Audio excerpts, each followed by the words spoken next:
When I was very young, I always dreamt of starting a restaurant. And then as soon as I started working in restaurants and I saw the owners and, and all the stress that they were experiencing, I realized quite quickly that that's not who I want to be.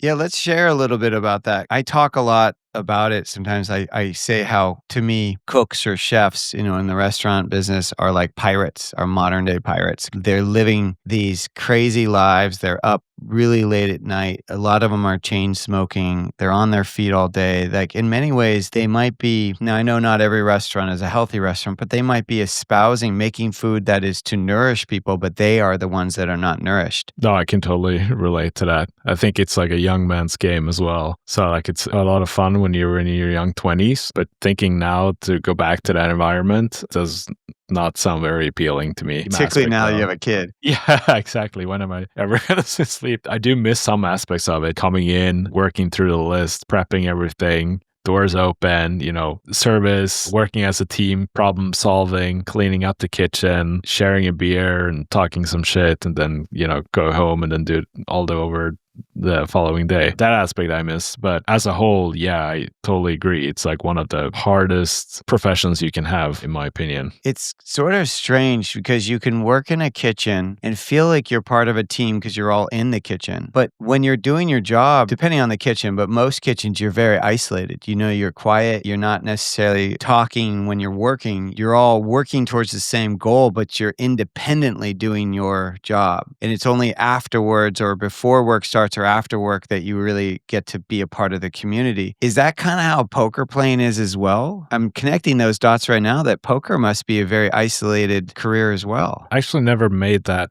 connection, but yeah, you're totally right. And that's probably what drew me to both careers, actually, because I'm quite an introvert, but I also like the social aspects, but like in moderation. And especially when I'm focused, I don't like to talk to people. I just like to focus on what I'm doing. And then we can talk about it after. And poker can be extremely lonely, even though I have lots of friends, like we're all competing against each other essentially. And there's no friends at the poker table and you're only as good as your last result and each one for themselves. And since it is a zero-sum game, it's very competitive. So you just kind of have to have that mentality. But there's other ways to like build community and share ups and downs, and you can swap action or sell action to lower some of the pressure and the variance. I think of the parallel of like politics. So even after you've played and you guys are, let's say, hanging out together, you're still protective of your process, just like a politician might not want to reveal all their cards. I have to imagine that that's probably how you guys are with each other as well, right? Because you don't want to reveal too much of your process because then they could use that against you next time they play you, right? No, there's not much of that, to be honest with you. This was so rare that the same exact situation is going to occur, especially versus the same person. And nowadays, most of the big games, they're live streamed anyway with commentators and whole cards up, and everything is like very face up these days. So everyone has a good idea of how everyone plays anyway. But usually like after the day ends and we hang out, we don't really talk about poker anyway. What do you guys talk about? Just go to everything else, or anything are poker else, players yeah. secretly into like lumberjacking or something?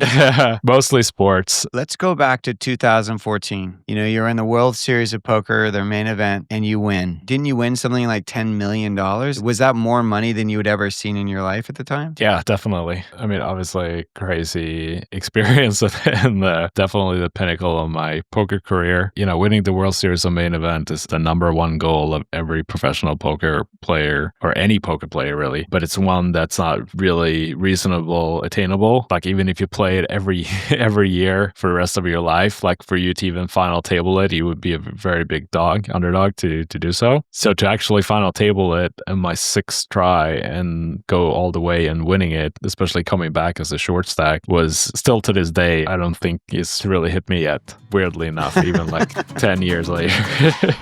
If you enjoyed the clip from the podcast, make sure to check out the next video up here, or head over to watch the full episode down here. And before you go, don't forget to hit the subscribe button. Come on. Yeah, thanks for watching.